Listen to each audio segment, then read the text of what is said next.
presente al gran Òscar Gual. Òscar ens ha preparat una xicoteta projecció en la qual ens contarà per què recomana llibres en la xarxa, com s'ho fa per a penjar vídeos i per a situar-vos un poquet de qui és Òscar, us diré que és de Gandia, té 9 anys,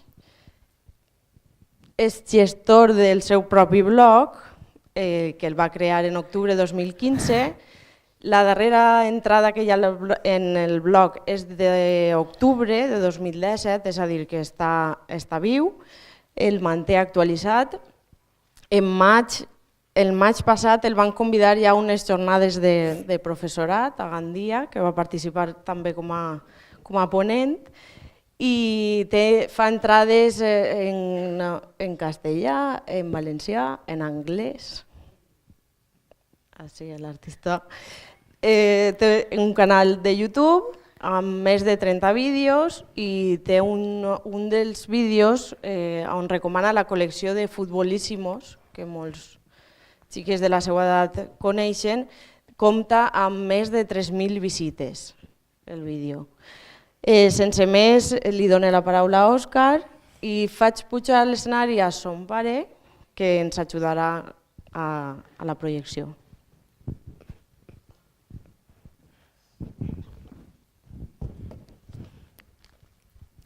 Bon dia, soc Òscar Gual, estudio quart de primària al Col·legi Carmelites de Gandia.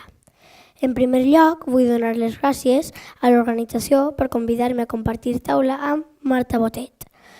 A continuació, m'agradaria agrair-vos a tots vosaltres la vostra presència ací, tant d'hora per escoltar-me. El títol de la meva intervenció és de com vaig arribar a ser lector i m'agradaria que s'entengués com una experiència personal complementària a tot allò que es comentarà en aquesta trobada.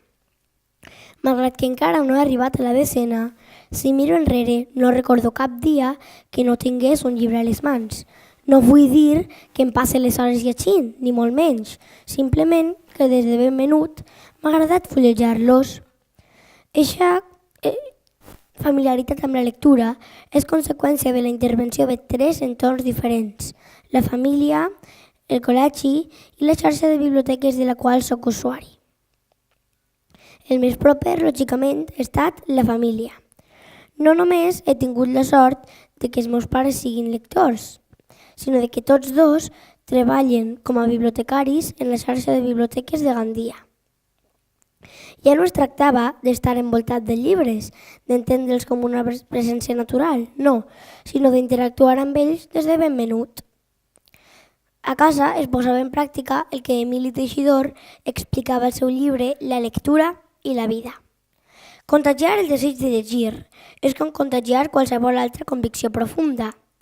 Només es pot aconseguir sense imposicions, per simple contacte o imitació.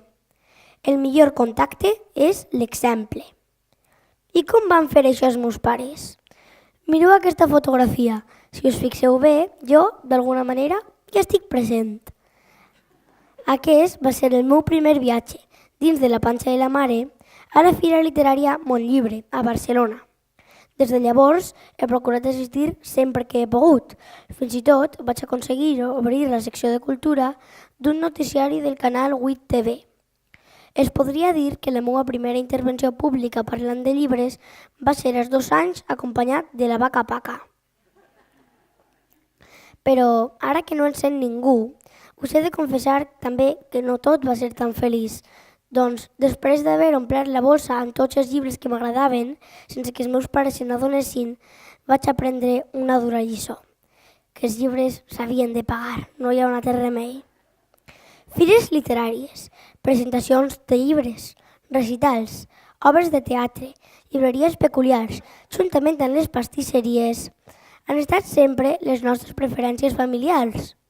Casa Anita a Barcelona, el Dragón Lector a Madrid, Ambreto Bartleby a València, Ferrer, Gavina i Ambra a Gandia.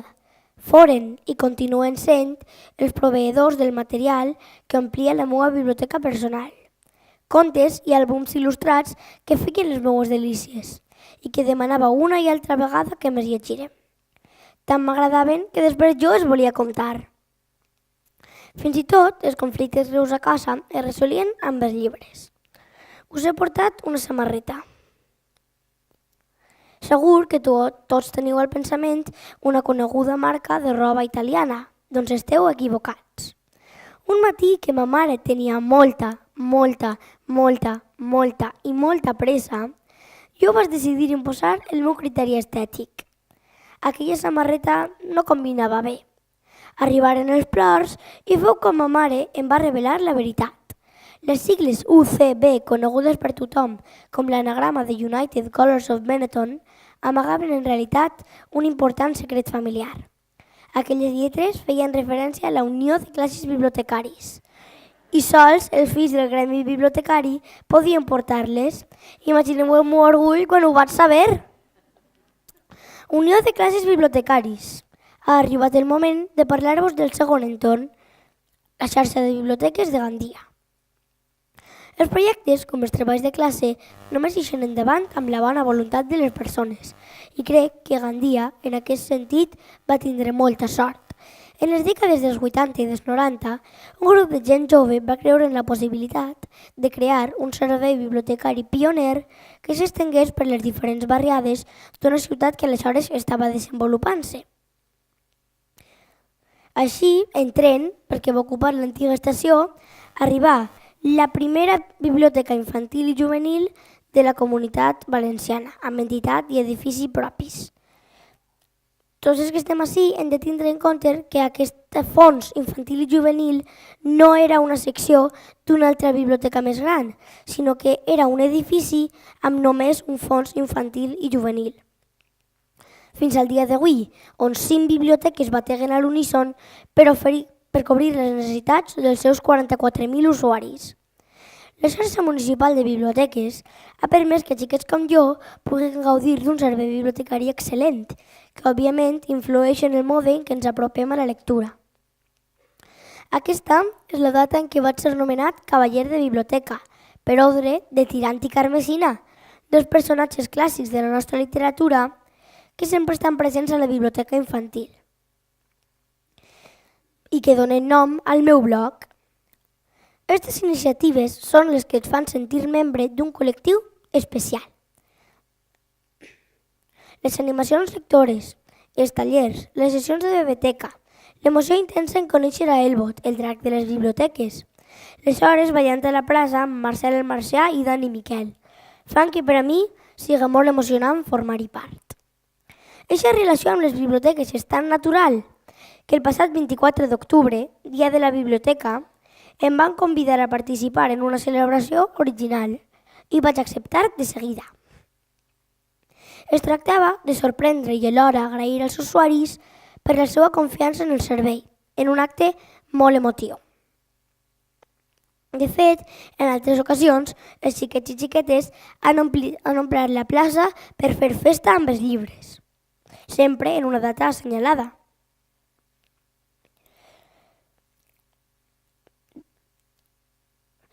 I introduïm així ja el tercer entorn que ha influït en la meva formació com a lector, l'escola. El lligam amb la lectura en el meu centre educatiu és tan ferm que vam ser els primers de Gandia en anar tots junts a la plaça dels Colomets per celebrar el Dia del Llibre Infantil amb els bibliotecaris. Però no ens hem quedat així. Cada any els meus professors treballen de valent per a donar-li encara més sentit a aquesta visita. Així, escollim un escriptor o escriptora, el treballem a classe d'una forma molt especial, organitzem activitats i coneguem la seva obra. M'agradaria tindre més temps per contar-vos la revolució que vam viure el curs passat amb Roald Dahl. Si esteu interessats, podeu veure la meva entrada al blog.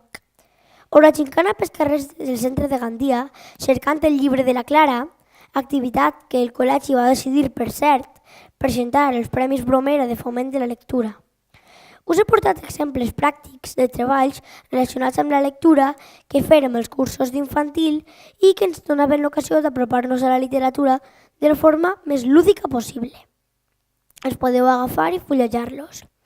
Vull donar les gràcies a tots els mestres en general i als meus en particular, perquè sou vosaltres, les persones que esteu així assegudes, amb el vostre treball i la vostra creativitat, ens doneu l'oportunitat de créixer, no només en coneixements, sinó també com a persones. És molt difícil separar entre els meus records com a lector la família de l'escola o de la biblioteca, perquè han estat àmbits entrellaçats, relacionats entre ells, que es contagien mútuament. I el meu blog i els meus vídeos són, en certa manera, conseqüència de tota aquesta tasca que he anat descrivint, de la vostra tasca com a docents. A mi m'han animat a llegir des de diferents àmbits i jo, com a resposta, també vull animar a xiquets com jo a llegir, a interessar-se per la lectura.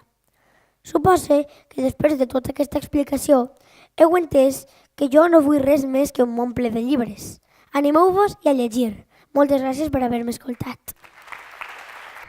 Després d'escoltar com es desenvolupa Òscar davant d'un auditori gran que no està acostumat, és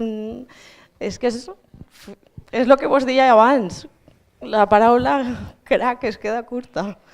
Anem a donar-li la paraula a Marta Botet, que també ens contarà l'experiència com a booktuber, d'on li va sorgir la idea d'obrir un blog, pujar vídeos al YouTube, però abans de donar-li la paraula d'ella, vull agrair expressament l'esforç que ha fet la Marta i la seva iaia per estar així avui amb nosaltres, perquè en un primer moment venia acompanyada de seus pares, però finalment no han pogut acompanyar-la i la seva iaia Maria va dir: Marta, hi anirem. Jo t'acompanyaré. I ho han fet possible, moltes gràcies. La Marta té 17 anys i viu a Barcelona.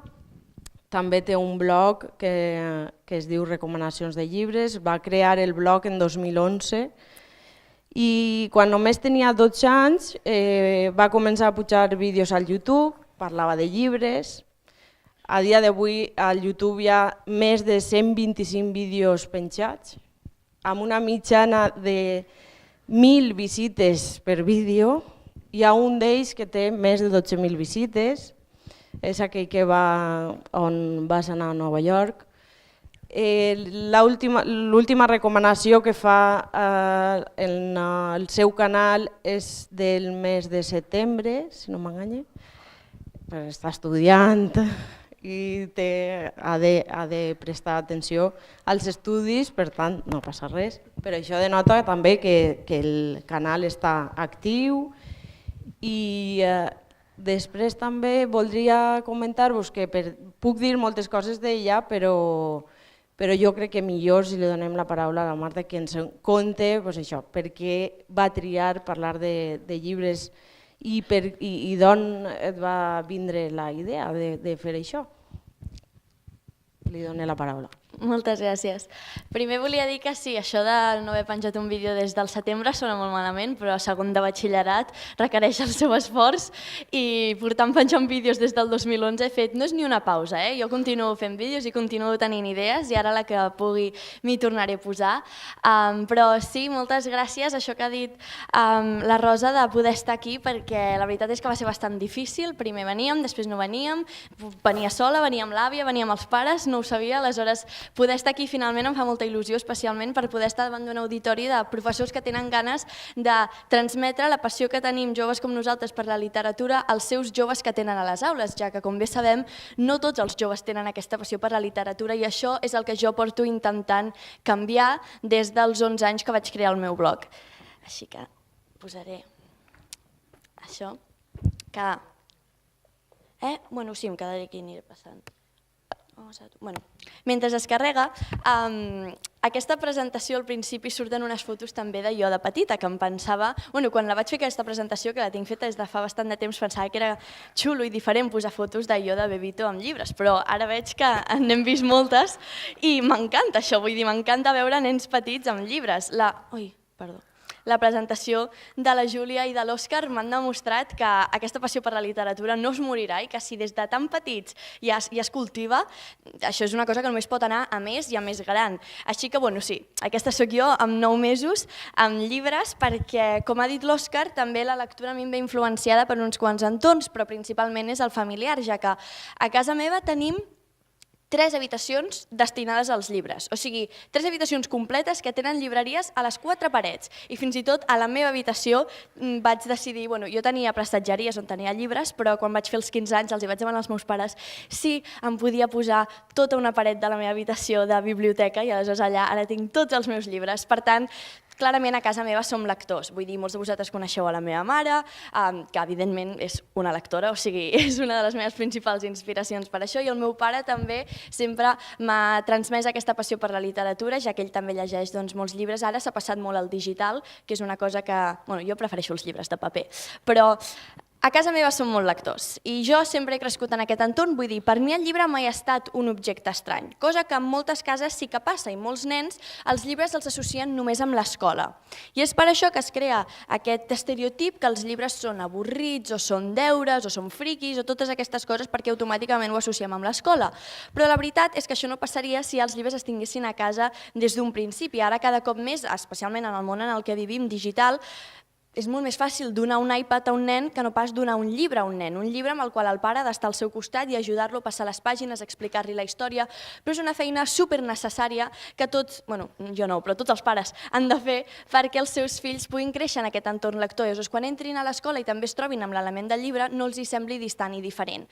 Per tant, com podeu veure, jo sempre l'he tingut aquest entorn. I aquí, tot i que aquest vídeo malauradament tapa la foto del costat, aquest vídeo sóc jo jugant amb la literatura digital, que com he dit és més fàcil donar un iPad, però això no vol dir que el pare tampoc pugui ajudar el nen a llegir amb l'iPad, perquè ara han sortit milions d'aplicacions literàries que ensenyen als nens a llegir des d'aquesta plataforma digital. Com he comentat amb algunes persones, ara fa poc he acabat el meu treball de recerca, perquè com us he dit estic fent segon de batxillerat, i el meu treball de recerca es basa en metodologies innovadores per ensenyar la literatura amb l'ús de les TIC. I he fet tant un treball escrit com un documental, perquè com podreu deduir m'agraden molt els vídeos i també vull que sigui la meva carrera en el futur, per tant he decidit barrejar les meves dues passions en aquest treball. I a través d'aquest treball he descobert que hi ha milions de maneres d'implementar la literatura en un món digital perquè tant estant en aquesta època tan innovadora i tan diferent, puguem continuar tenint aquesta passió per la literatura mitjançant la innovació del món digital. Per tant, aquest vídeo que no es pot veure és de jo jugant amb literatura digital ja des de petita, em sembla que tenia potser 9 anys, em sembla. I a la foto del costat només es veu una mica, però sóc jo en un avió llegint. I tinc fotos de jo en un tren llegint, i tinc fotos de jo, evidentment, a casa llegint o adormida amb un llibre a sobre. I això és bàsicament per reafirmar-vos que sóc una persona molt lectora, com em sembla que ja ha quedat bastant clar. Aleshores, a través de tota aquesta passió per la literatura, a través de tota aquesta passió per la literatura, quan tenia... no, és que, perdó, no. Quan tenia 11 anys tenia un blog amb la meva millor amiga, perquè vaig tenir la idea, veia una sèrie de televisió i li vaig dir a la meva amiga que per què no fèiem un blog, però ens costava molt mantenir-lo, perquè teníem 11 anys i havíem de quedar juntes per gravar vídeos i això en aquella època costava molt perquè ens havien de portar els pares i tal. Aleshores vaig decidir fer un blog jo sola i quan estava pensant sobre què fer-lo, no ho sabia perquè tenia molts hobbies diferents. Cantar, ballar, dibuixar, actuar, vull dir, tenia molts hobbies. Però aleshores un dia estava tornant de classe de francès amb el meu pare i em va dir per què no el fas sobre llibres, una cosa que a mi en un principi no em va semblar gaire innovadora perquè els llibres per mi eren una cosa molt habitual, era una cosa que jo tenia per casa a totes hores, per tant no sabia per què havia de fer tot un blog dedicat als llibres. Però com més hi pensava, més m'agradava la idea, perquè me'n vaig adonar que aquesta passió que jo tenia pels llibres, com us he dit al principi, no la tenia tothom de la meva classe. Hi havia gent, alguns dels meus companys, que preferien jugar a videojocs o fer altres coses abans de llegir. I quan els hi preguntava per què deien és que no m'agrada llegir, o llegir és avorrit, o no sé quantos.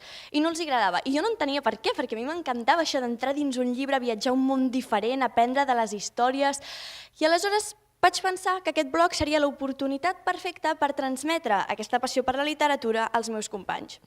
I un cop vaig crear el blog me'n vaig adonar que no només era per transmetre-la als meus companys, sinó que també ho podia aprofitar per gent de tot el món, perquè evidentment per mi l'internet era una manera de connectar amb gent que no està al meu costat físicament. Per tant, les meves entrades eren: hola gent del món, soc la Marta i us vinc a recomanar un llibre, el Jerónimo Stilton, tal, que eren les meves primeres entrades, els llibres que llegia amb 11 anys.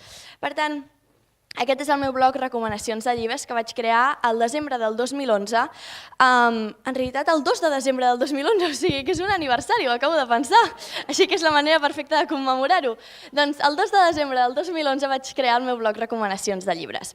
Aquí vaig començar a escriure entrades, no dirigides, com he dit, exclusivament als meus companys, sinó a qualsevol persona que estigués interessada en llegir-les, però un cop m'hi vaig ficar, em va venir de gust gravar un vídeo. A més, a aquella època la meva mare sortia per la tele els matins fent recomanacions de llibres a la tele, per tant vaig pensar que era l'oportunitat perfecta per fer el mateix a casa. Jo de petita volia ser presentadora de televisió, així que vaig decidir transformar el meu menjador en un plató, posava llibres per les prestatgeries per decorar-ho, vaig enganxar algunes coses, bàsicament ho vaig transformar en el meu plató personal i obligava els meus pares a gravar-me perquè no tenia trípode i els feia seure al sofà i a sobre no aprofitava que eren persones i que es podien moure i fer uns angles més guais, que ara és una cosa que aprecio, sinó que els deia, no, us heu de quedar superquiets perquè sembleu un trípode i de mentre em gravaven. Aleshores sortia jo parlant durant 20 minuts, vull dir, tota l'estona que necessités per parlar del Jerónimo Stilton, la Tina Superbruixa o el Wattpad, i feia aquestes recomanacions de llibres. Aleshores les passava a l'ordinador i les editava, una cosa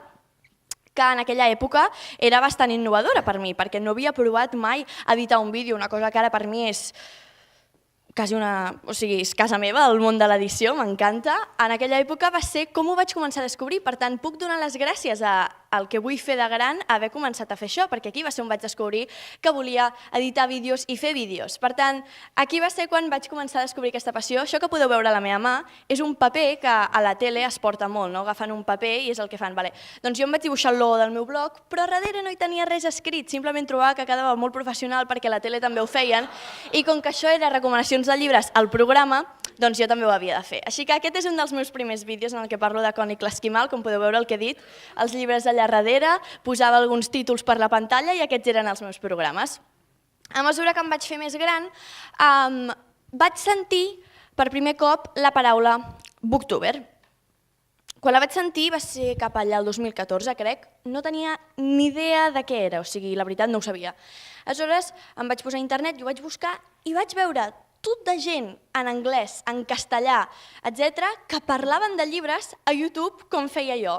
Clar, això per a mi va ser una realització, un descobriment increïble, perquè jo em pensava que era... O sigui, no sabia que hi havia més gent. Coneixia la comunitat de bloggers literaris, perquè a través del blog havia gent que em comentava, deia, mira el meu blog de llibres, i ja en coneixia alguns, i estava subscrita i tal, però mai havia arribat a descobrir que hi havia gent a YouTube que feia el mateix que jo. Per mi això va ser increïble, perquè em va demostrar que no era l'única, que hi havia esperança per la literatura, que no era l'única que estava lluitant aquesta batalla d'intentar transmetre la literatura a través del mitjà dels joves, perquè això és del que es tracta. YouTube és la manera d'arribar als joves. Els joves ara miren els youtubers, que s'han posat molt de moda. Doncs hem d'anar a trobar els joves a les plataformes on estan i a través d'allà ensenyar-los la literatura. Ells potser es pensen que van a veure un vídeo d'un youtuber normal que els parlarà de videojocs o de qualsevol cosa i es troben algú que els parla de llibres i potser només a través d'aquest vídeo decideixen agafar-ne un.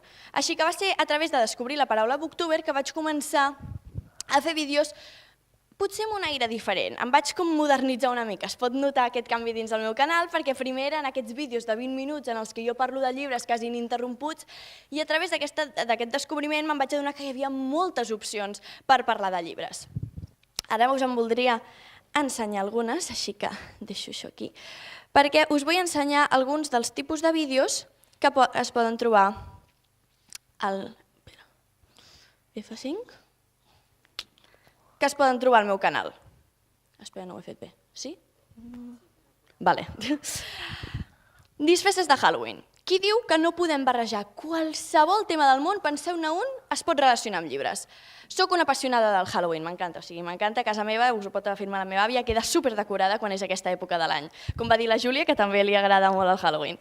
Aleshores, vaig decidir que per què no podia fer disfresses, perquè hi ha molts vídeos a YouTube a aquesta època de l'any de gent que es disfressa i que pengen vídeos, doncs vaig pensar, em disfressaré de personatges de llibres. Per tant, aquí tenim a la Hermione Granger de Harry Potter, aquesta és la June de Legend, l'Amèrica de The Selection i la Selena de Throne of Glass, que són uns llibres que m'agraden molt. I aquest vídeo em sembla que ja té més de 1.000 visites, i tota gent m'ha dit, ai, fes-ne un també per Carnaval, m'ha encantat, ai, aquesta disfressa m'agrada molt, potser em llegiré el llibre del que parla, no sé quantos, que ja els hem enganxat, ja se n'han anat a llegir el llibre, que això és del que es tracta. Després tenim Cake Pops de Harry Potter. A veure, qui diu que no es poden relacionar els llibres amb la cuina? Jo no ho crec. Per tant, vaig crear Delícies Literàries, que és un programa en el que relaciono un llibre i em faig una recepta. Aquí vaig crear els meus propis Cake Pops, que són com unes piruletes de pastís, i les vaig... Mira, allà tenim la plataforma 9 3/4. Bueno, no era gaire bona quan vaig fer... O sigui, ara he millorat amb la cuina, perquè ara m'agrada molt fer pastissos, però en aquest moment no se'm donava gaire bé. Per tant, allò se suposa que és un llibre d'encanteris. Després tenim aquí un mussol que li falta una orella, però bueno, i el raig del Harry que té al cap. Oscars de llibres, aquest és un dels meus vídeos preferits perquè em va costar molt de fer, li he posat molt d'esforç a l'editatge, però aquest, qui diu, com he dit abans, que no es poden relacionar els llibres amb els cines. Hi ha uns Oscars de pel·lícules, perquè no hi poden haver uns Oscars de llibres, es mereixen el seu reconeixement. Així que, com que bé sabeu, bueno, crec que he deixat bastant clar que m'agrada molt el món dels vídeos i, per tant, el món de les pel·lícules, vaig decidir que jo mateixa faria els Oscars de llibres, que és una altra de les meves passions. Així que aquest vídeo, si em permeteu, us en posaré una mica, perquè, com us he dit, n'estic bastant orgullosa. I...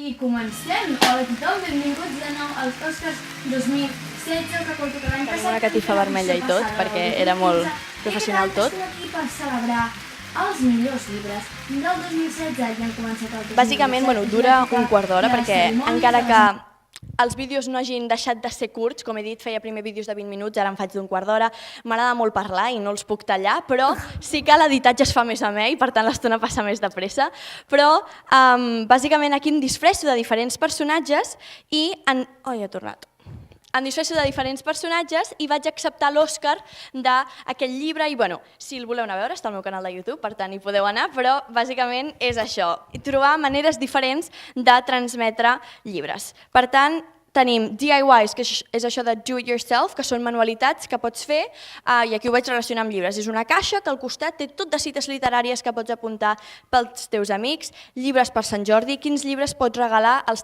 diferents tipus d'amics que tens i quins llibres els pots regalar per Sant Jordi. Em vaig disfressar, m'agrada disfressar-me, dels diferents amics que pots tenir. Aquí tenim l'enamorada, la que plora sempre, la investigadora, i quins llibres els podries regalar depenent de la seva personalitat. Infinite Book Challenge. Els Book Challenges és una cosa que és molt popular a YouTube, a BookTube, que són challenges, o sigui, reptes que pots enganxar a altres booktubers i fer-los amb ells o tu sol o com sigui. Aquí ho vaig fer en una de les trobades de joves lectors que fa el que llegeixes, un moment perfecte per transmetre per sentir la passió per la literatura que veritablement tenen alguns joves i per intentar que joves que no siguin lectors, si van a aquestes conferències, crec que s'ho poden passar molt bé, es fan al juliol i ja anem per la tercera i són genials. Aquesta era de les primeres i vam fer un vídeo amb tots els que estàvem allà, la majoria dels que estàvem allà, que era un Infinite Book Challenge, que el podem també, tots aquests estan penjats al meu canal. Després aquest el vaig fer amb les meves amigues, que em vaig inventar un d'aquests challenges, un repte diferent, que era recrear portades de Nadal amb les meves amigues i posar l'original i la que havíem recreat nosaltres al costat. Bàsicament el catàleg és immens. Com has dit tu, més de 100 vídeos em sembla que tinc al canal, sempre intentant innovar en la manera de transmetre la literatura. I de tota aquesta experiència, que ha estat genial, n'he obtingut moments increïbles, com els que us vull ensenyar ara aquí. Aquestes són totes les conferències, no totes, però algunes de les conferències que he pogut fer a través d'això. Vull dir, qui em podia dir que estaria avui aquí, com he dit, celebrant, commemorant l'aniversari del meu blog, estant en persona davant de tot de gent, transmetent-los la meva passió per la literatura i explicant què és el que he fet. Qui m'havia de dir a mi, amb 11 anys, que podria arribar a un auditori a explicar tot això que sento pels llibres. Així que ja només això, sortir del món digital i entrar en el món en persona i poder-ho transmetre físicament, és increïble i és una oportunitat que em sento super honrada de poder tenir. I aquestes en són algunes. Tenim un Education Talks que vaig fer al maig d'aquest any. Aquesta és una conferència que vaig fer a una acadèmia d'idiomes. Després això és una conferència a Reus, a la trobada de joves lectors, al taller de la felicitat, em sembla que es deia, que van fer a la Fàbrica d'Ama a Barcelona. I com aquestes n'hi ha bastantes més que no he posat aquí i ara podré afegir la d'aquí en aquesta presentació perquè, com he dit, ja em sembla increïble. Més increïble que poder fer conferències és que pugui aparèixer a la premsa, que, com he dit, quan vaig començar això jo volia ser presentadora de televisió i ara he tingut l'oportunitat de, per exemple, veiem aquí dalt, sortir a TV3, va ser al setembre, que vaig anar i em van fer una entrevista que es deia Talent Anònim i vaig parlar de tot això que us estic explicant aquí, poder sortir a TV3 i parlar de tot això. Aquí tenim a RAC1 i vaig anar el dia de Sant Jordi, també ara amb el Ricard Ostrell del suplement de Catalunya Ràdio, que acaben de dir, va sortir ahir, que ha superat rècords i ha sigut el programa amb més audiència aquest cap de setmana. Vaig sortir jo amb el meu company Àlex i vam parlar, sortim els dos i parlem de llibres a la ràdio, que és increïble. O sigui, que cada dissabte ens puguin escoltar per la ràdio recomanant llibres diferents que creiem que poden interessar a la gent. Després això és del Jo Llibre, com et vaig dir ahir, Rosa, que vaig participar a la campanya. Després això és una altra entrevista que em van fer per TV3, pel Super 3. Vull dir, és que em sembla increïble a mi dir-ho, poder sortir a aquests llocs, haver tingut l'oportunitat de fer aquestes coses i de transmetre la meva passió per la literatura. Jo, una nena d'11 anys que vaig començar, poder explicar tot això a un públic. I la que deixo pel final és la que a mi em sembla més increïble que m'hagi pogut passar, que ni en els meus millors somnis m'hauria imaginat.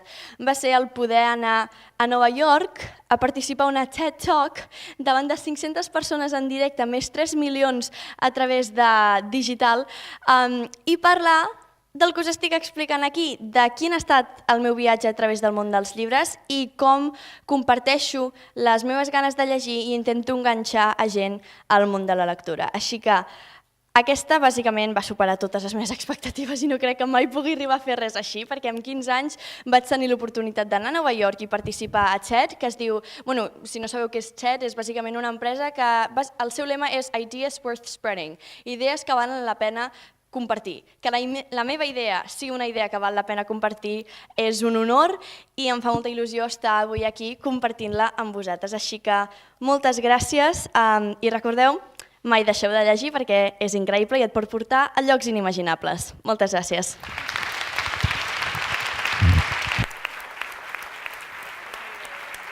És que me quedo sense paraules, ara què vaig a dir? No res, hem comprovat que aquests són fenòmens, són xiquets, són un exemple de la generació que tenim ací, que tenen una preparació increïble, que és gràcies a l'entorn que tenen la seva família, com Òscar ens ha dit que la família és important, l'entorn cultural, les institucions on ells acudeixen diàriament per a envoltar-se de literatura, però també per l'escola, per vosaltres, per el professorat. Sou una part molt important en la formació dels nostres xiquets i gràcies a vosaltres també crec que podem escoltar-los a d'ells en auditoris com aquest. Aleshores jo demanaria també un fort aplaudiment per a tots vosaltres que se'l mereixeu, el professorat.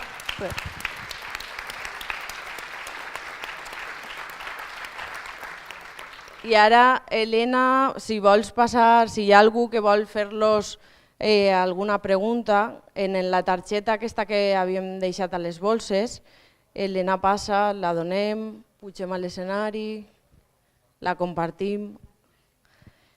Si voleu, jo per fer temps, perquè veig que està la gent traient el boli encara, el bolígraf.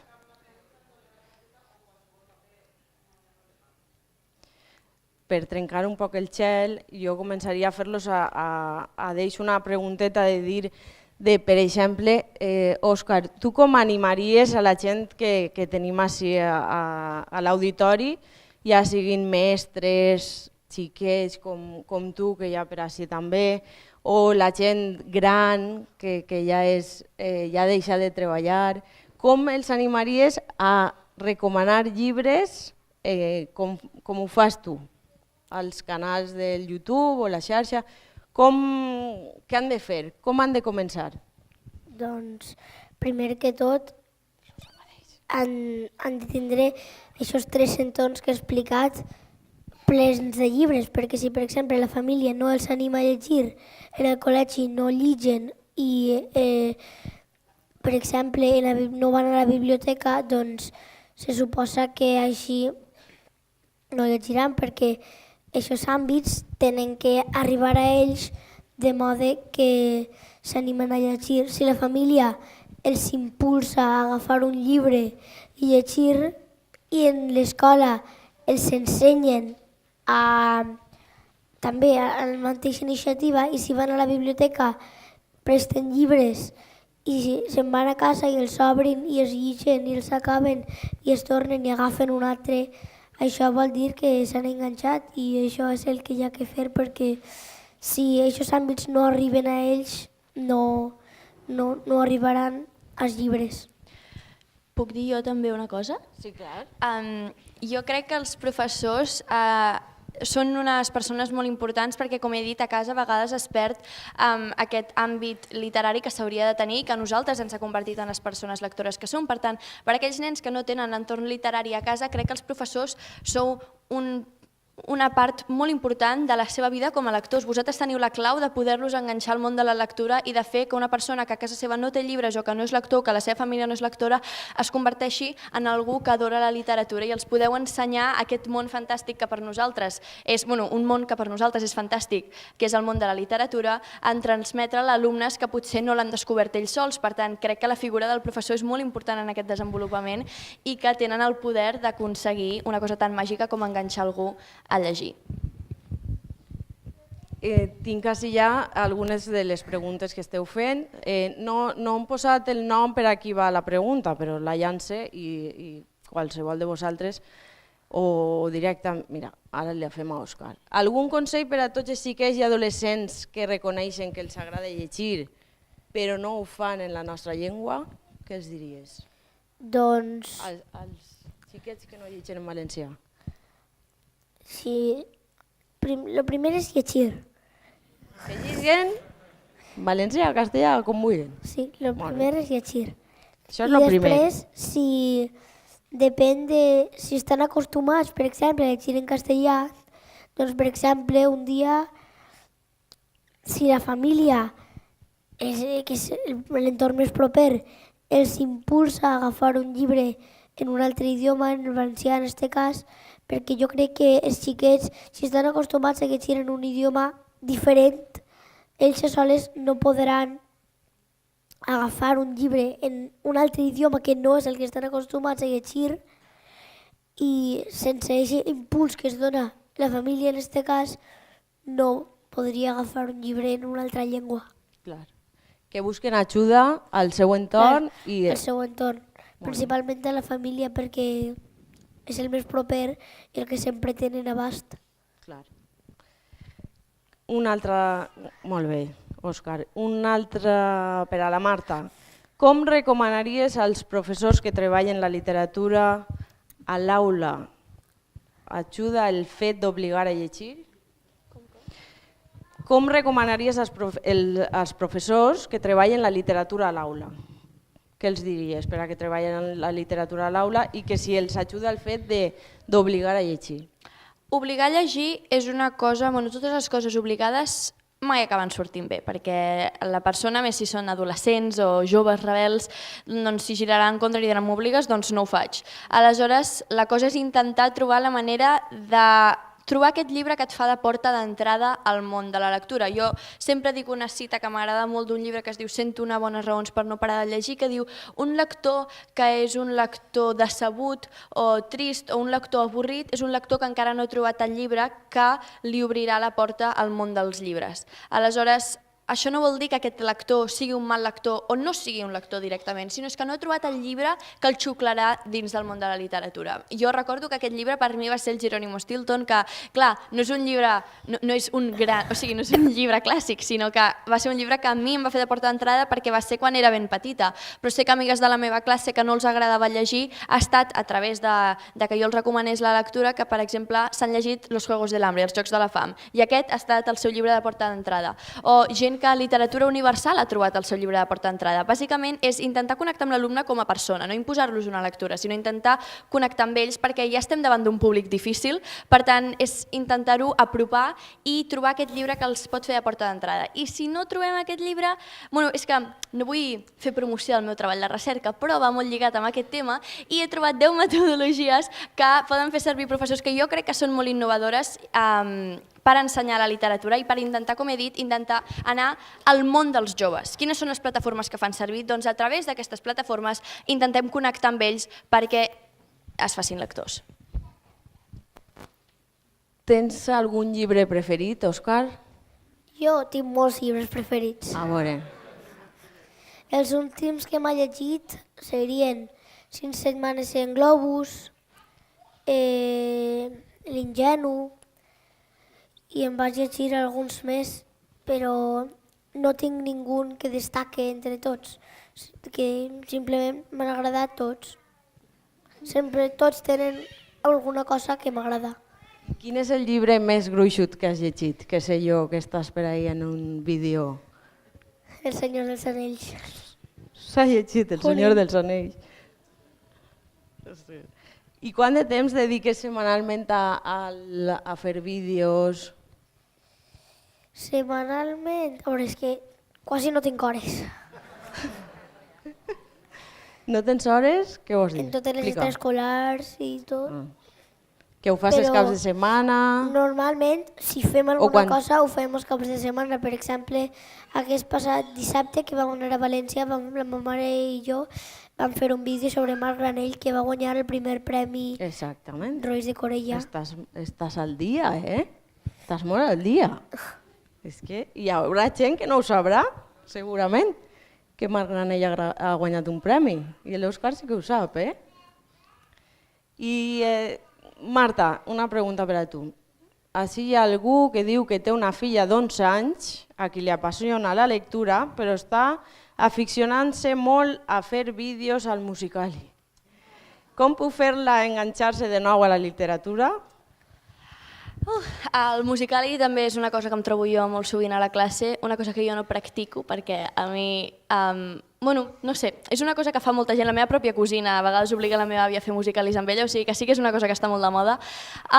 Com tornar-la a enganxar a la literatura? Bé, si ja és una lectora, crec que serà fàcil intentar trobar un llibre que a ella li pugui agradar i que la pugui xuclar dins el món dels llibres, però això, que faci una pausa, tampoc és una cosa dolenta. Jo ara porto des de l'estiu sense llegir un llibre sencer, perquè com he dit, segon de batxillerat m'ha ocupat moltíssim, tenim exàmens cada mes, és molta feina, però tampoc està malament a vegades fer una pausa. Hi ha una cosa que es diuen parades lectores, que hi ha molta gent que llegeix que els hi diu així, i és que a vegades no podem llegir, per tant, intentar forçar un llibre tampoc es pot fer perquè a vegades no acaba sortint. Jo crec que és un transcurs natural que s'ha de deixar passar i esperar que ella mateixa torni, però si no, crec que els booktubers són una molt bona manera d'intentar combatre el Musical.ly, perquè són joves que estan a les seves pantalles, la mateixa pantalla en la qual es grava per fer els musicals, allà hi pot trobar joves que li estan parlant del llibre que li poden interessar. Aleshores, jo crec que és una molt bona manera perquè, utilitzant el mateix mòbil, miri a gent que li recomana llibres i que se li faci una part del seu entorn natural, o sigui, no és res fora del seu hàbitat, sinó que simplement amb el mòbil entrar a YouTube i en comptes de mirar a la Dulceida, que miri a un booktuber que li està recomanant llibres. Així hi ha també algú interessat en saber si quan vas començar, Òscar, els teus pares t'ajudaven molt poc, molt poquiu. No, No t'ajudaven? Que m'ajudaven molt, vull dir. Ah, molt, molt. Que no molt. m'ajudaven poquiu, que m'ajudaven molt. Molt. Vull dir. Tus pares t'ajudaven, però tu eres el qui tenia la idea i ells t'han ajudat en la part tècnica de fer el... Es podria dir que sí. Ell és el que té la creativitat i els pares són el suport tècnic que necessita per a pujar el vídeo al YouTube, no?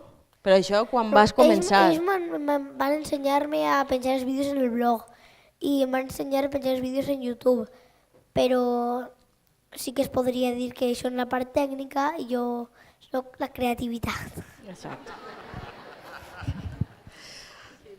I a Marta, algú li pregunta, reps algun tipus d'incentiu o informació per part d'autors i o editors per a recomanar els seus llibres?